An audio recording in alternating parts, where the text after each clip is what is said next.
Red diver, into the water when ready. There you go.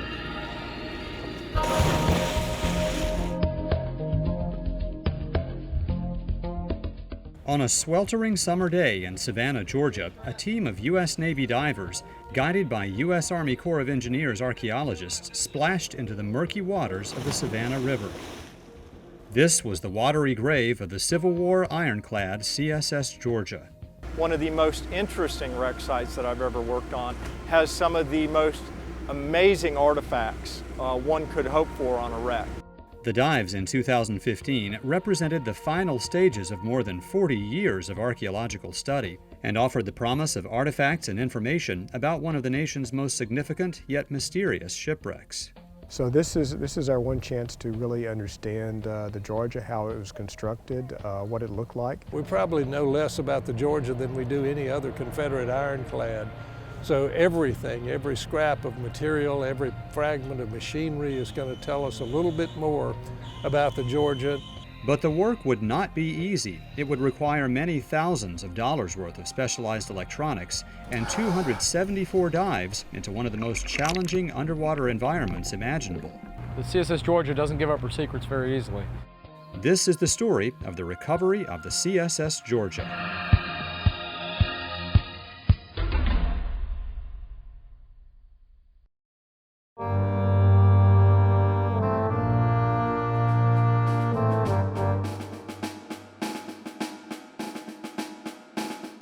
The Georgia's story begins in the opening days of the Civil War, when President Abraham Lincoln ordered his powerful Navy to blockade every southern port and choke off the commerce of the new Confederacy. When two nearby Confederate forts fell to the Union Navy in one short battle in November 1861, Savannahans' frustrations turned to fear that their city could be next. People expected any day, any hour, that armada to come steaming up the Savannah River, lay Savannah under its guns and force a surrender of the city or blast the city off its foundations. But Southern hopes were buoyed by the Battle of Hampton Roads, Virginia on March 8 through 9, 1862, when a new kind of vessel inflicted terrible damage on the Union blockading fleet. The CSS Virginia was America's first ironclad warship, featuring sloping iron armor attached to thick wooden walls. Soon, it seemed every southern city wanted its own version of this now legendary craft. The idea of building ironclads just sprang up all over the South. The Confederate Navy Department was just inundated with plans, desires to get a contract to build ironclads. In Savannah, just a few days after the battle in Hampton Roads, 22 local women, branding themselves the Ladies Gunboat Association, began a statewide campaign to pay for the construction of a new ironclad. Unique fundraising events included a concert at the Masonic Hall in Savannah featuring a new song by Jingle Bells composer James Lord Pierpont, who lived in Savannah. Was born amidst a battle clear, amidst artillery's roar. It is the page of victory, the standard of the brave. Donations poured in from every corner of the state, and within just 3 months, the Ladies Gunboat Association raised 115,000 Confederate dollars, more than $2.5 million in today's terms. If you want something bad enough, you can get the money to do it, and they did. In short order, Savannahans began the work of building the Ladies Gunboat, soon named the Georgia. Like the fundraising, the construction proceeded at a lightning-fast pace. The Georgia was built in just a few months, like about a third the time that most ironclads took to build. The Georgia was built extremely fast. I don't know of another ironclad that was built quicker in the South.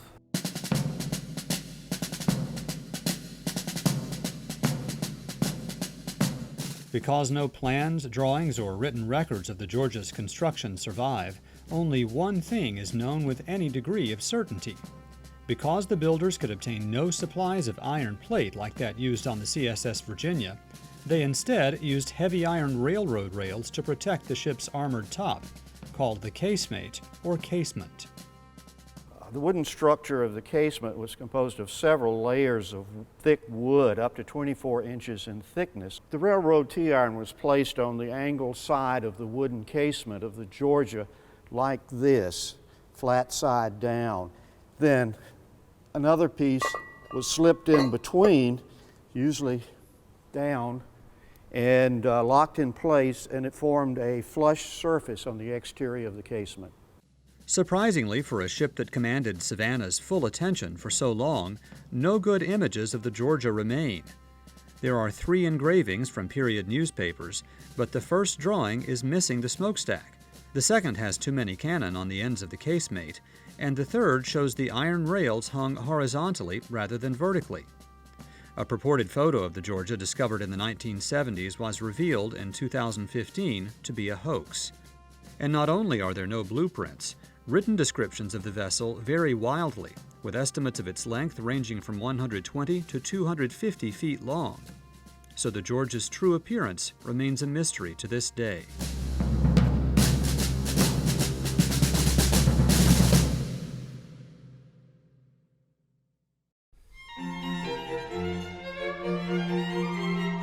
In July 1862, the members of the Ladies' Gunboat Association were invited to tour their finished Ironclad.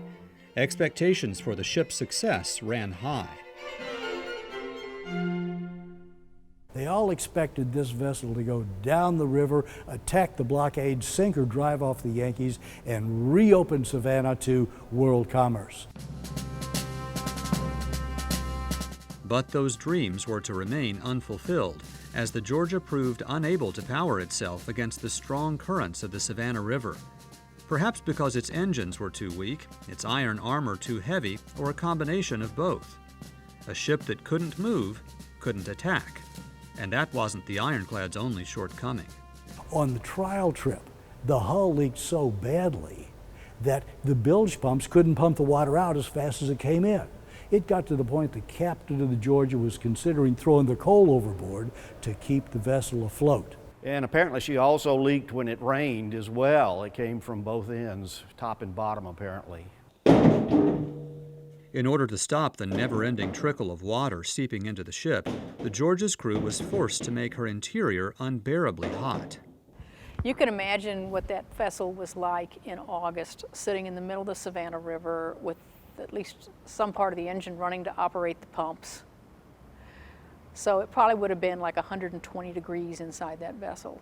Soon it became apparent that this leaking, underpowered, and sweltering ship was never going to steam down the Savannah River and fight the blockading Union warships. When she was completed and looked like just a disaster, people were disappointed, and then upset, and then angry. Angry letters poured into the offices of local newspapers. People branded the Georgia a mud tub, a nondescript marine monster, and a splendid failure. To counter this rising tide of anger, the ship's builders wrote back, claiming they never meant the Georgia to be a powerful warship like the Virginia, but rather an armored floating fortification. This is what we intended. We intended from the beginning for it to be a floating battery. The Georgia was anchored in the Savannah River east of town. Its cannon pointed menacingly downriver toward the Union fleet. 1, 2, heave! With little else to do, the crew incessantly practiced loading and firing their weapons, ready to pound any Union warship foolish enough to try to pass by. Ready? Fire! The Georgia was an important part of a system of defensive fortifications protecting Savannah from attack by sea.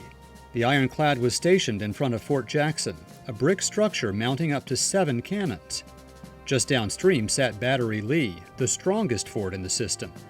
This earthen fortification boasted 9 cannons and 2 mortars. In the river itself, invaders faced submerged explosives and obstacles driven into the sand. Confederate Navy sailors manned 5 cannons placed in a man-made island in the river across from Fort Jackson, and behind that were another 6 cannons at Battery Lawton. Disappointed Savannians quickly forgot about the CSS Georgia, but little did they know the ship was helping to save their city.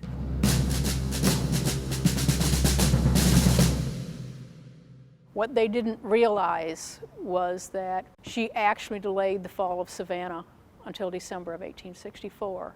And as angry and frustrated and disappointed as were the people of Savannah, the Georgia is the important link in that defensive line. The Federal Navy did not come up to attack Savannah, so the deterrent defenses were 100% successful. Though the Union Navy never did steam up the Savannah River, the Union Army encircled the city from behind. Savannah was the final target in General William T. Sherman's famed March to the Sea. On the night of December 20th through 21st, 1864, Savannah's Confederate defenders created a temporary floating bridge and walked silently across the river into South Carolina, slipping away to fight another day.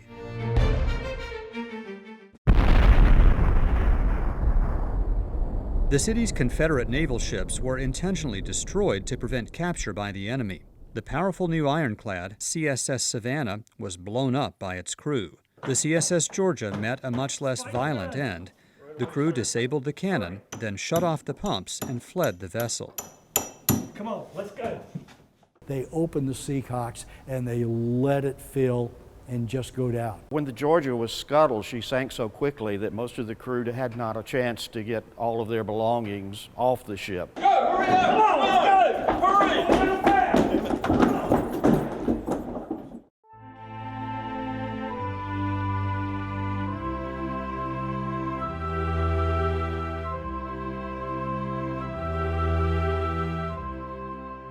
With the war's end, the Georgia was no longer a powerful defensive shield.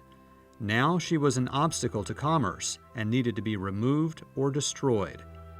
In the weeks after Union forces took over Savannah, U.S. Navy divers removed Confederate obstructions in the river so ships could steam all the way into the city.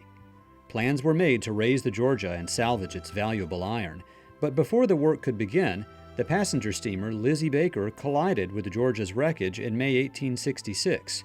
Savannah Mayor Edward C. Anderson published a warning to mariners in local newspapers, advising them to steer clear of the Georgia.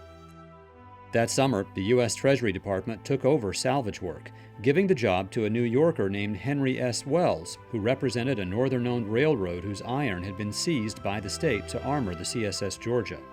In addition to the other obstructions, Wells had divers working on the wreck of the Georgia for 3 years, stopping only during the hot summers, until his contract was abruptly canceled in 1870.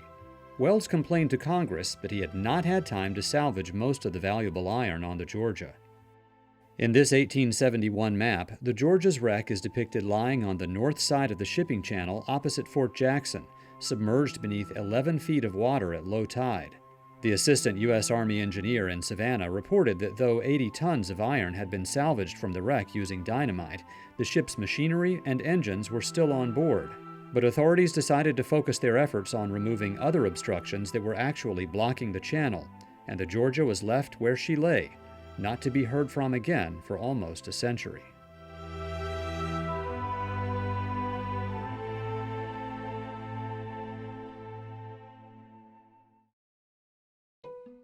The Georgia's century-long silence was shattered with this innocuous headline in the March 30th, 1968 Savannah Morning News: Ironclad Revisited. Buried in an interior page, the short piece announced that this dredge, contracted to the Savannah District of the U.S. Army Corps of Engineers, had struck something hard in the water. When the machinery was pulled up from the bottom, it was found to be snarled up in rusted railroad iron. Ralston Lattimore, superintendent at Fort Pulaski National Monument, arrived on scene and identified the mangled mess as the long-forgotten CSS Georgia. After the National Park Service and Smithsonian Institution said they were not interested in raising the Georgia, the Corps turned to the state of Georgia, specifically the Georgia Historical Commission, which operated Fort Jackson as a maritime museum and had already raised 2 Civil War shipwrecks in Columbus, Georgia. Commission head Mary Gregory Jewett wrote to the U.S. Navy asking for advice on how to proceed. In January 1969, Rear Admiral H.J. Kostler, who commanded the 6th Naval District in Charleston, South Carolina, replied to Jewett, offering the services of an officer and 2 enlisted divers in February to positively identify the wreck and give an estimate of what it would cost to raise it. Jewett accepted the offer, and the officer Kostler sent was Lieutenant Commander Lou Tew, captain of the submarine rescue ship USS Petrel. Well, we got there that day, and he got a tugboat for us, and we got on a tugboat and went out where the Georgia was, and we got in the water, and went down, and we run around the Georgia, surveying it. Tew and his men explored the wreckage on Thursday, February 27, 1969, and confirmed that the Corps of Engineers had indeed discovered the CSS Georgia.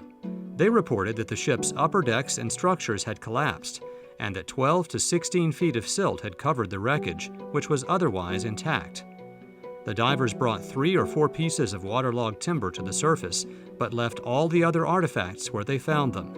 So we made a report to the people involved there that they need to dredge around the wreck. The Navy estimated it would cost up to $1 million to raise the Georgia, which was 2 to 3 times the Georgia Historical Commission's annual operating budget. Accordingly, the commission thanked the divers and their commander, but politely declined the Corps of Engineers' request to salvage the ship. This was a frustrating turn of events for the Corps, which needed the Georgia out of the way so the harbor channel could be deepened and widened. Port was developing, and they were bringing in larger and larger ships, and they needed to widen and deepen the channel. So this obstruction then came to the forefront. Serious archaeological study of the wreck began in earnest in November 1978 with a sonar survey conducted by Dr. Jim Henry from the Skidaway Institute of Oceanography outside Savannah. Encouraged by the results of this study, the Corps brought in experts from the University of South Carolina's Institute of Underwater Archaeology with a more powerful device 1 month later. Archaeologist Ralph Wilbanks was part of the team. I think it was just to kind of get an image of the Georgia, see what it all looked like, see what was going on. It was now obvious to experts there was not an intact warship on the bottom of the Savannah River. Once I saw the side scan image of it, I knew that the wreck had been terribly displaced from the original, its original sinking. When Wilbanks returned to dive on the Georgia later that month, he sketched in his logbook a simple drawing of the ship's railroad iron armor. I remember, looking at the railroad iron where this casemate was laying over, and I could see the ends of the railroad iron, and I could see them interlocking and stuff like that. The work shifted into high gear in 1979 when the Corps hired Texas A&M University to study serious options for raising the Georgia. If it was in good enough shape to raise it, we would probably take it across the river to Fort Jackson. In January '79, I brought a team of students and colleagues from Texas A&M to begin what we thought would be a very short-term study of the site of the CSS Georgia. The river became the scene of constant activity as divers explored the wreck. The archaeologists found the cloudy, fast-moving Savannah River to be a difficult place to work. It's like diving into chocolate pudding. So many suspended particulates in the water column that it just blocked out all light. So we did archaeology by braille for the most part. My first impression of the Georgia was it was an armored barn. When I would be sitting on the casement waiting for one of my colleagues or my partner to be doing something, it really felt like I was sitting on an armored roof. We always went down with at least 2 people. We always had a tagline between us, a line around each of our wrists, maybe about 2 meters long, so that if one guy fell into one of these sally ports, that the other guy could pull him out because you're in black water. The whole idea, the whole diving project was to be safe, to plan your dive and dive that plan. After a while, we became reasonably comfortable with the site. We were able then to get a sense of how big the wreck was and what components were where. The team included only a few underwater archaeologists. It was truly a multidisciplinary force, comprising members of various civilian career tracks within the U.S. Army Corps of Engineers. Well, we had attorneys, we had real estate people, engineers, technicians, just anybody who actually wanted to do it. Best dive I've ever been on. We had a lot of camaraderie. It was a good time. Their accomplishments were impressive. Among the artifacts divers brought to the surface were a carpenter's tool, a serving dish, and leg irons for use on unruly Confederate sailors. As part of its contract with the Corps of Engineers, Texas A&M produced a 150-page report in 1980 detailing its findings on the wreck site. 3 years later, the university followed up with a formal proposal to raise the Georgia's remains. The archaeologists proposed erecting an underwater box around the Georgia called a cofferdam, which would slow down the current and clear up the water inside so divers could work. The price tag, an estimated $2 to $4 million, was too high for the Corps of Engineers to consider. But the dive team was sent back down to the wreck site in 1984 to recover more artifacts, including cannonballs and shells from the Georgia's arsenal. And we recovered 100 rounds of ordnance. The projectiles were disarmed and sent to Texas for conservation.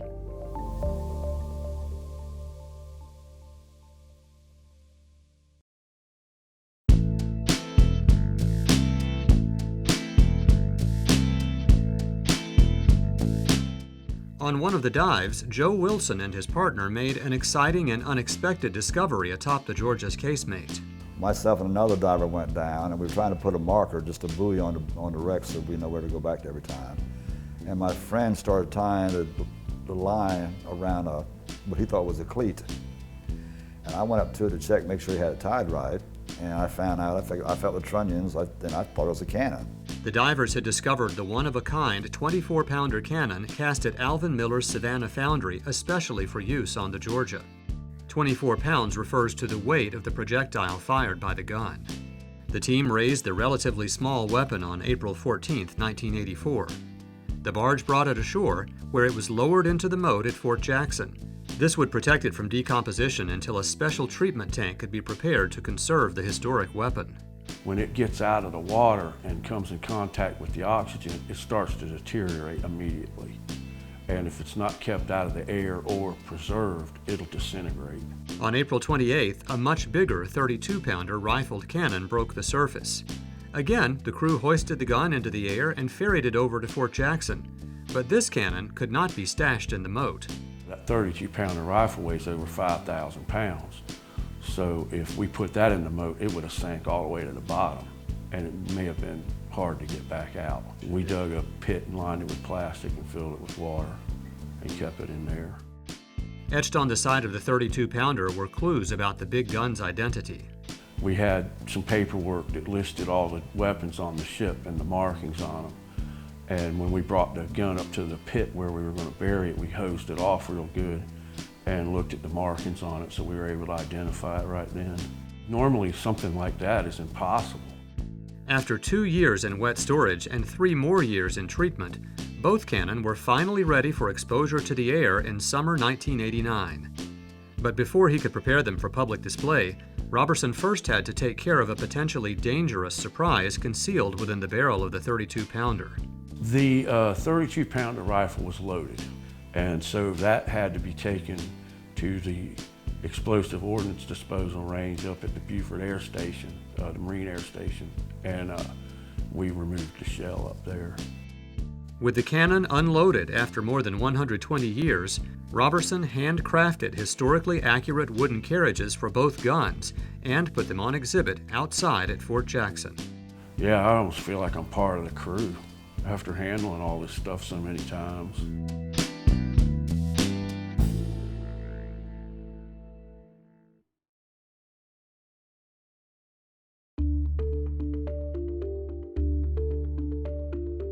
But the Georgia itself remained on the bottom, with no funding in sight for bringing it to the surface.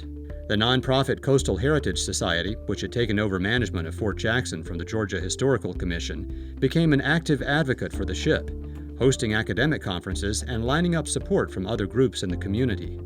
In 1987, the Georgia was named to the National Register of Historic Places, and that summer, Coastal Heritage obtained permission to hire Ralph Wilbanks and archaeologist Gordon Watts to dive on the Georgia.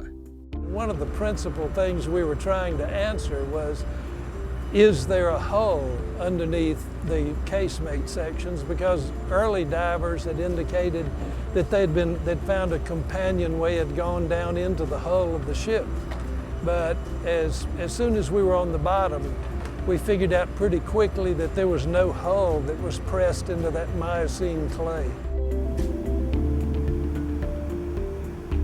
Around the same time, Coastal Heritage Society volunteer Tim Callahan undertook a tireless, years-long study of archival sources on the Georgia, looking for information on its crew, construction, armament, and more. Research is not a simple thing, never is. It's just a very painstaking effort to go through every daily newspaper that's still available today.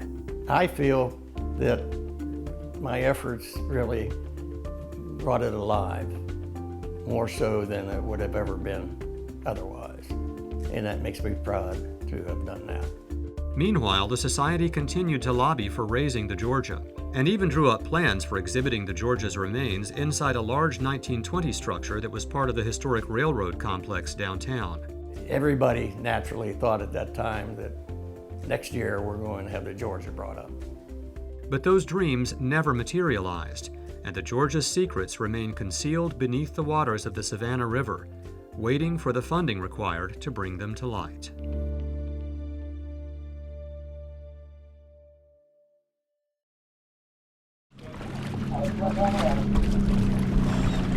Another 20 years passed before divers once again visited the wreck of the CSS Georgia. In 2003, Corps contracted archaeologists entered the water not to recover artifacts, but rather to map the wreck site in detail and collect information that Corps planners would use to ascertain the best way to protect the Georgia's remains. We've been able to document basically everything on the bottom and determine what's there, and this will basically pave the way for future investigations to come back and possible recovery of what pieces remain on the bottom. The archaeologists also deployed high-resolution sonar, which used sound waves to penetrate the cloudy water. And what they found alarmed them. The Casemate sections outlined in red in the 1980s image were broken off and had disappeared completely by 2003. There has been a tremendous amount of deterioration. When we looked at it 15 years ago, it had a lot of structural integrity that today you don't see. Archaeologists pinpointed additional dredge strikes as the cause of the damage, and advised that raising the Georgia's remains was the only way to protect them from future damage and destruction. On the side, moving divers to the ladder! Moving divers to the ladder! It would be yet another decade before any more archaeological work took place at the wreck site of the CSS Georgia. But when the team returned in November 2013, they made history. Clear! Hold!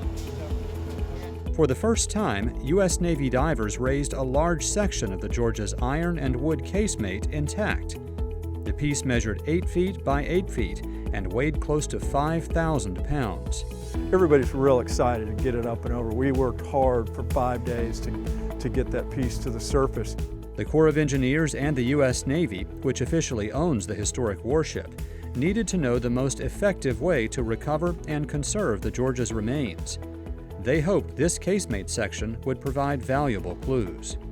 Conservators transported the wood and iron to the well-respected Conservation Research Laboratory at Texas A&M University, where it was subjected to a variety of tests to determine its strength, stability, and condition. At the moment, we're not conserving it. What we're going to be doing is we're doing testing on this piece. Ultimately, the decision will be made sometime between now and next year as to whether we're going to keep this piece and it'll go on museum display. Just over 1 year later, recovery began in earnest, and this time the team intended to leave nothing behind. When we in the Navy are through here, all of the CSS Georgia, all that remains of it will be out of the river. Using all of the information gleaned over more than a quarter century of diving and survey work, and armed with new sonar images of the wreck site, archaeologists plunged into the brackish water in January 2015. Okay, I've got basket down under the breach end. Their work was limited to the short, slack water periods at high and low tide, and divers were forced to exit the water when the current started moving again.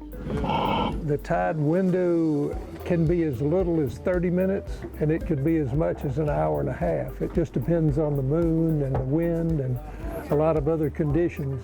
Big ships passed by at what appeared to be arm's length, but the team took precautions to make sure everyone was safe. When you're underwater and a big ship goes by, you can hear it, and sometimes you can actually feel it. With experience, we've learned that there isn't really a bad effect from the ships as long as they're in the channel where they belong. In spite of the challenges, the recovery moved along at a quick pace, yielding more than 1,500 small artifacts, including wooden pulleys, metal gun sights, devices for moving cannons around on the deck. This will be used as a big lever to slide underneath the back of the gun carriage. And scissor-shaped pieces of metal that were part of the gun carriages. Archaeologists were surprised to find brass artifacts that seemed to function just as well as they did when they sank into the river in 1864. But after 150 years in water, still functions as it did the day it came out. There were smaller personal items such as dishware, a bayonet handle, another set of leg irons for use on the crew, and even prehistoric Native American pottery fragments that must have somehow washed downstream into the Georgia's wreckage. We're getting, such a variety of things that are really well preserved and tell the story of the ship, change how we think about things. But it's the smaller, more personal things that really tell us things about life on board. In June 2015, after 5 solid months of archaeological diving, operations shifted from the comparatively small dive boat to a pair of dive barges operated by the U.S. Navy. Red diver, into the water when ready. Okay, red? And also Navy divers trained in underwater salvage and explosive ordnance disposal, a skill needed to remove the still-armed shells and cannonballs mixed in with the wreckage. Yeah, both divers ready to leave surface.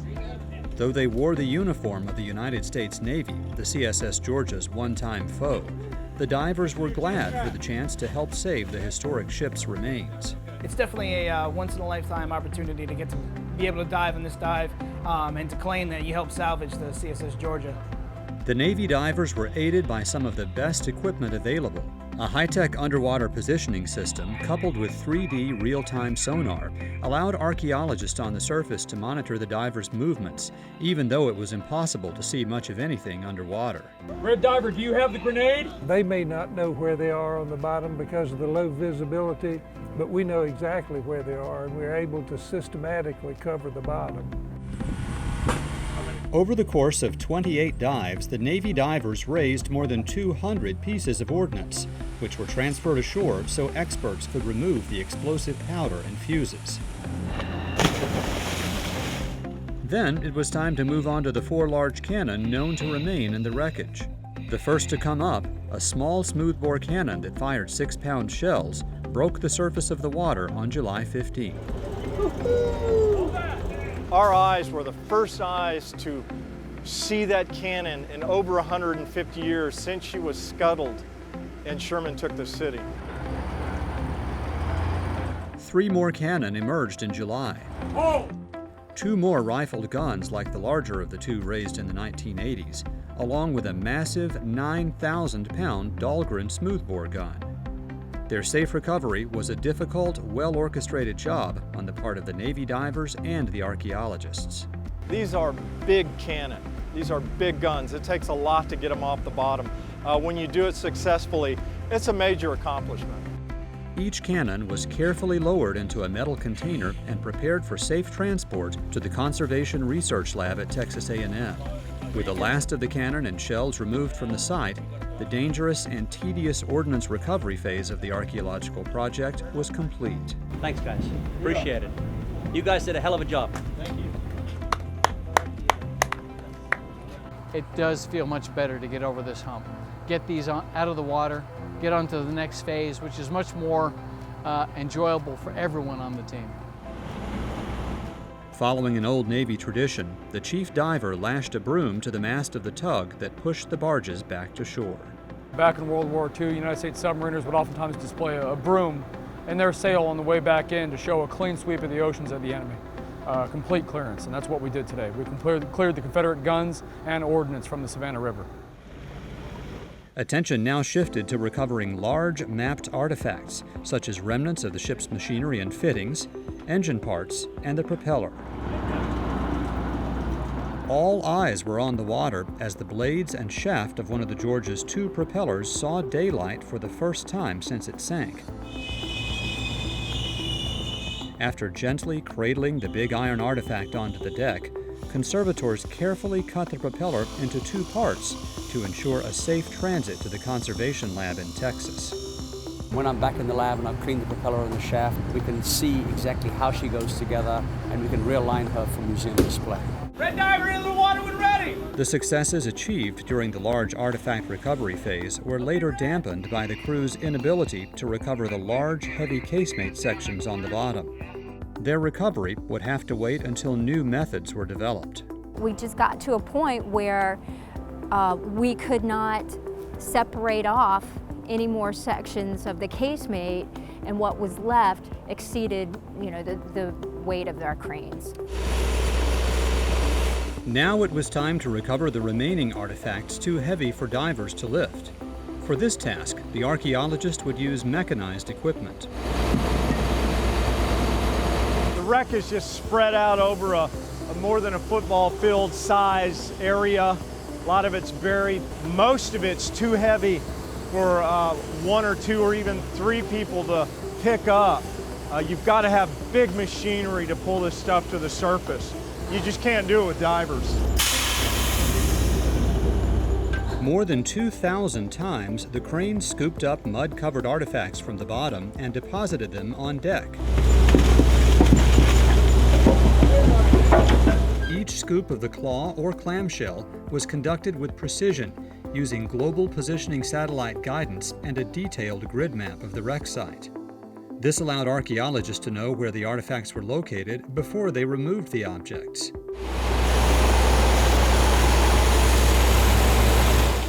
Eager archaeologists fired up high-pressure hoses to remove the muck and see what was concealed within. And we just wash it through a screen. Literally, we just hose it down and it pushes it through the screen. It just filters the sediment out and retains the material in the artifacts. Since the crane could work regardless of the river's current, there was no need to wait for slack tide like divers were required to do, and the work continued unabated for hours on end. The results astonished even the most veteran archaeologists on the team. Every grab that we pull up and up on the deck, we have no idea what's going to come out, and over again, it's just been some phenomenal artifact. A brass belt buckle with an eagle on it, a brass button with an eagle on it, the handle of an 1832 artillery short sword, bullets, sights off the guns. It's just every day, every morning, every afternoon, every grab, you never know what's going to come up, and it's just an incredible experience. But the biggest surprise came on September 15, 2015, when the crane recovered a 9,000-pound Dahlgren cannon and placed it on deck. Looking out the window in the conference van and seeing the cannon in the grapple, I think that was one of the biggest surprises of the entire project, because nobody expected that. Lo and behold, we recover a second Dahlgren cannon that was hidden in the mud. Nobody knew anything about it. So I'd been talking about there being a second Dahlgren cannon, and lo and behold, we found it. So yes, it was fun.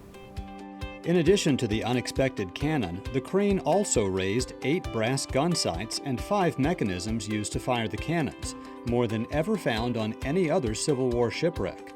Team member Miguel Gutierrez demonstrated how the sights were placed on the Georgia's artillery. On the right hand, we have a tangent sight. It was placed at the breech of the gun, otherwise known as the back of the gun, right here on the tangent sight mass.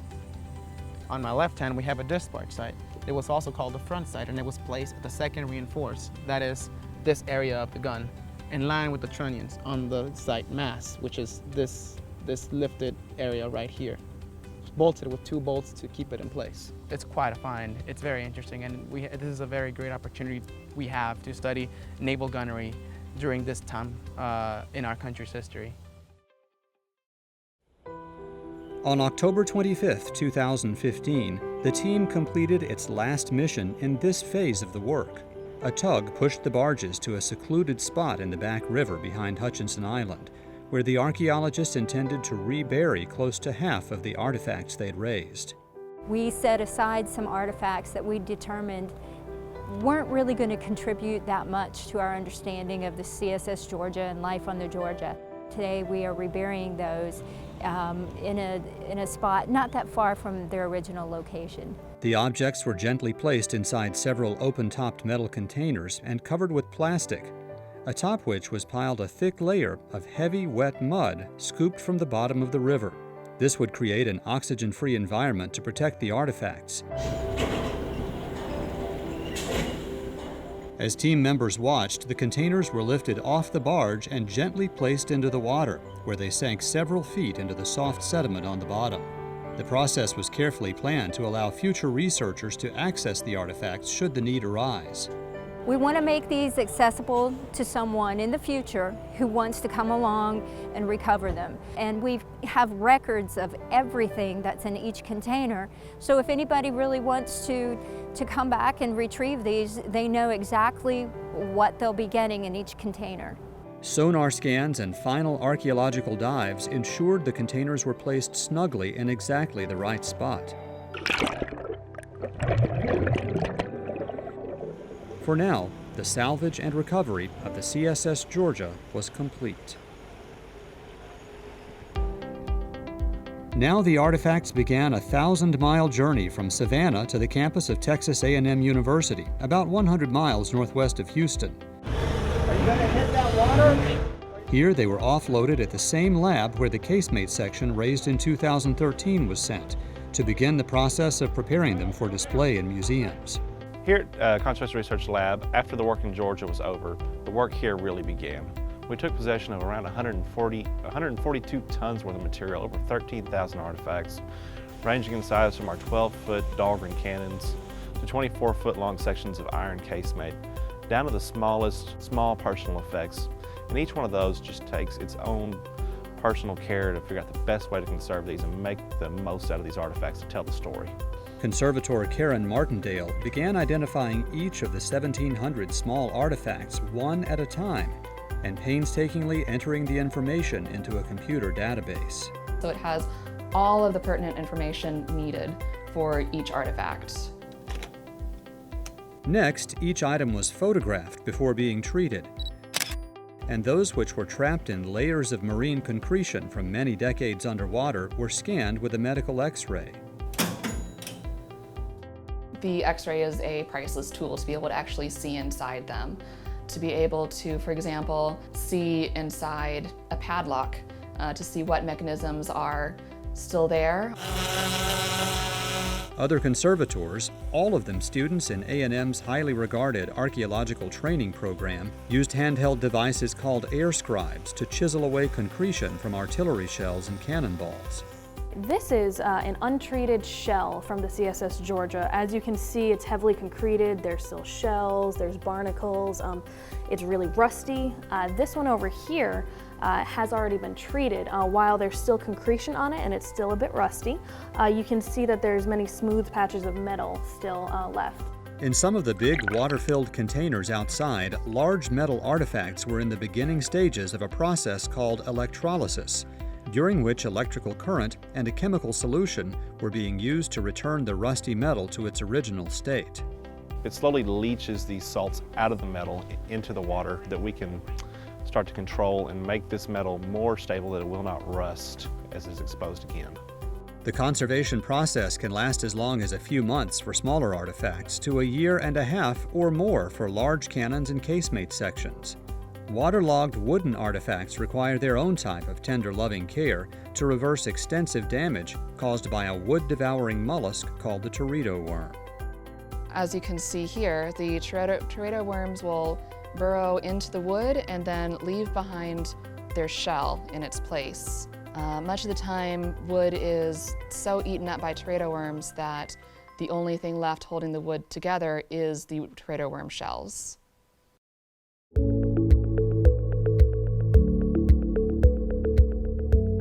After a 2-year pause, archaeologists returned to the wreck site in June 2017, armed with new and more powerful tools calibrated to finish the recovery of the CSS Georgia.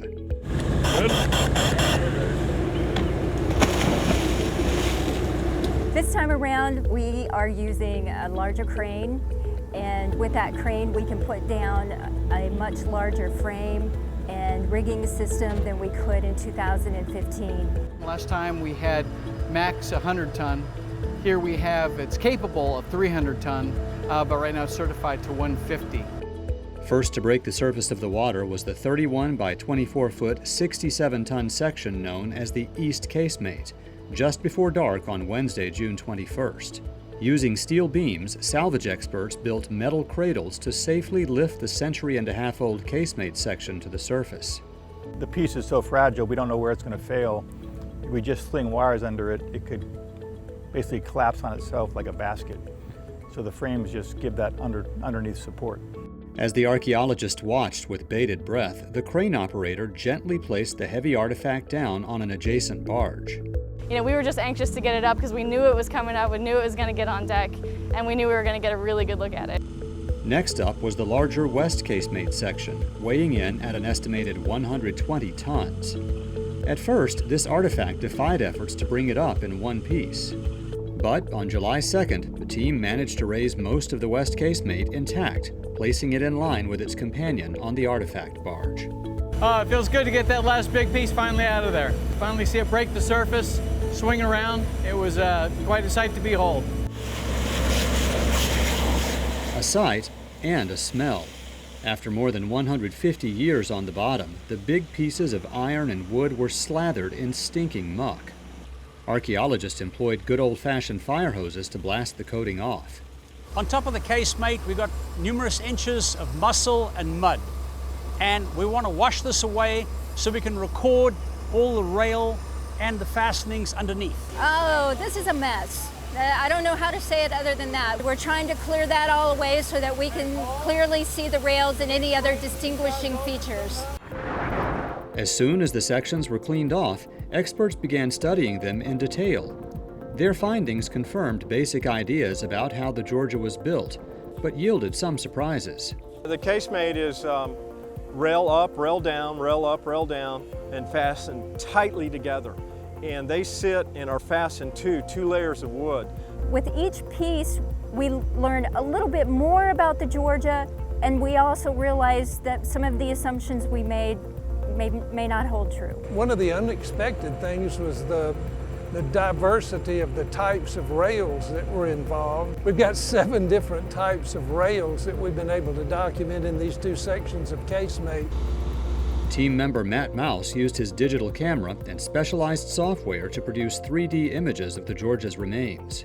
The way we do that with photogrammetry is take literally hundreds, or for larger artifacts like the East and West Casemate, it'll be over 1,000 images. And so by establishing a grid of images with sufficient overlap, we can actually align those using computer programs to create a 3-dimensional model. It's a tremendous resource for us. Very, very accurate, very nice, and we have something that we can show people. The technology is amazing, but archaeologist Gordon Watts ensured that important details were captured the old-fashioned way too. I don't think there's any substitute for sitting down and doing the drawings, mechanical drawings of certain aspects of it. So when you make those drawings, you really got to think about what you're recording. And I think it's infinitely better to have your hands on the real thing. In concert with Matt Mouse's 3D models, Watts' detailed drawings provide a complete picture of the Georgia's remains. With the big section safely on board, the archaeologists returned to the methods that proved productive in 2015, scooping the river bottom up onto the deck 1 bucket load at a time and blasting away the mud to see what it concealed.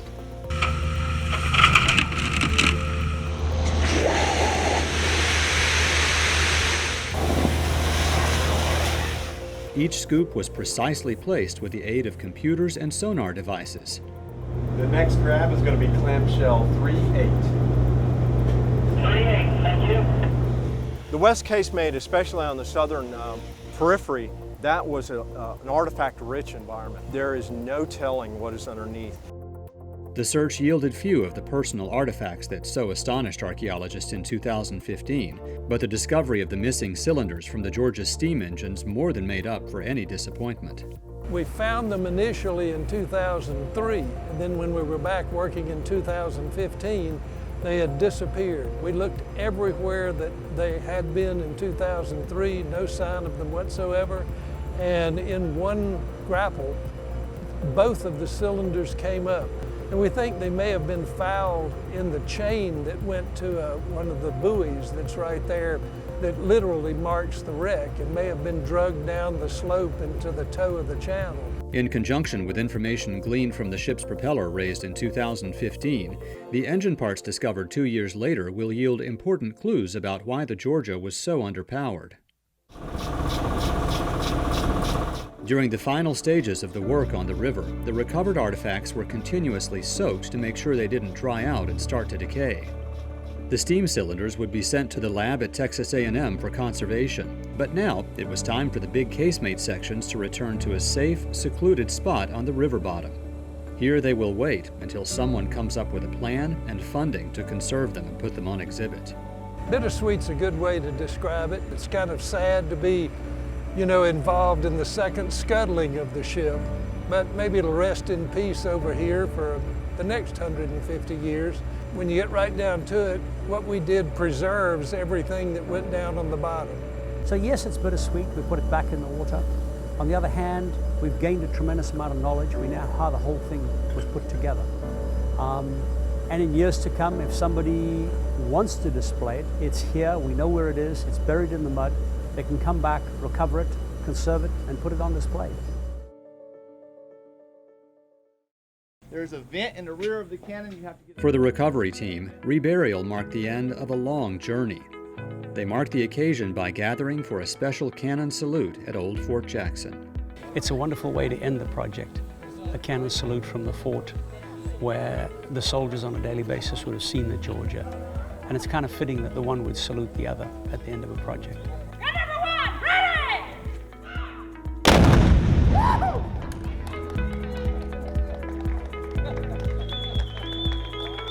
You know, it was an appropriate ending, I think, to reburying the Georgia's Casemate. And I think this was a celebration for everybody who'd worked really hard to get that Casemate up and get it reburied in the back river.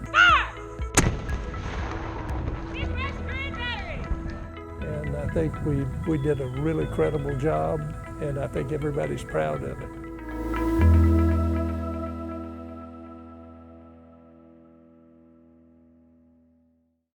This, at one point, had concretions all over it similar to this. From the beginning of recovery operations in 2015, the U.S. Army Corps of Engineers has made a concerted effort to involve members of the public in this exciting process. The outreach began with a public presentation, including artifacts and lectures, at the Savannah History Museum in May 2015. More than 1,100 people came to Fort Jackson for the Raise the Wreck Festival on July 25th of that year. You know, it's a great chance for them to get a first-hand view of what's going on the dive vessel, what the project's all about, what the shipwreck's about, and it's a great way for them to interact in an educational manner. 15 coastal Georgia educators took part in a CSS Georgia Teachers Institute in 2016, interacting with archaeologists and learning about the science, technology, engineering, and math involved with recovering the shipwreck. The Corps released brochures and a full-color poster about the recovery effort in 2017. And in August of that year, close to 200 people participated in a final public presentation to wrap up the work. Not surprisingly, the number one topic on most people's minds is where will the Georgia's artifacts be exhibited? Right here in Savannah. That's where I would love to see it show up. Should be in Savannah. There's no question in my mind. Members of the Archeological Recovery and Conservation team share the desire to bring the Georgia story before the public, either in Savannah or elsewhere. The CSS Georgia was something that's been forgotten for a long time, and maybe this will help get her back into some of the history books or on people's radar again. We're conserving part of our history that I want to see on display in a museum, to relive our history, to show people, to educate them. That's what it's all about. Since the passage of the Sunken Military Craft Act of 2004, the U.S. Navy has been the caretaker of all military shipwrecks in American waters, including the Georgia. Dr. Robert Nayland is head of the branch that will determine where the Georgia's artifacts are eventually exhibited. Logically, one would expect there to be there in Savannah, a major exhibit on CSS Georgia. I think we, the Navy, are certainly interested in that and be supportive of it if someone has the ability to carry out that exhibit and do it in a way that the artifacts are preserved in a proper environment with a proper temperature and proper humidity controls. Toward the end of the field season in summer 2017, the Corps of Engineers hosted a visit by representatives from several museums that had expressed an interest in obtaining artifacts from the Georgia. These institutions included some from Savannah and others from elsewhere in the southeastern U.S. We are the National Civil War Naval Museum. This ship is a Georgia ship. It's very near and dear to our hearts, all being Georgians. It should certainly have a home with us. We're working on, a future maritime museum, so it's a very broad aspect. So it doesn't just mean South Carolina as well. So you never know. There is so much material that's been brought up from the Georgia that there's plenty to go around for multiple institutions to tell this story in a whole variety of ways. If the Georgia's remains do eventually go on exhibit, they will join a small, exclusive club. Only a handful of Civil War ironclads are on display anywhere. Union examples are limited to the turret and other parts of the USS Monitor in Hampton Roads, Virginia, and the USS Cairo in Vicksburg, Mississippi.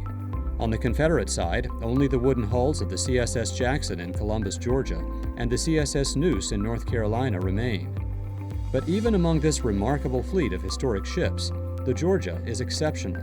The other Confederate ironclads that are on display are essentially just the hulls of the ships. If they can raise the remains of the ship and put it back together, it'll be the most complete Confederate ironclad ship that anyone can see anywhere. Regardless of where the Georgia's artifacts eventually find a home, archaeologists and conservators know they are writing the latest chapter in a story that began with the ladies of Savannah in 1862 and was continued by the Georgia's crew.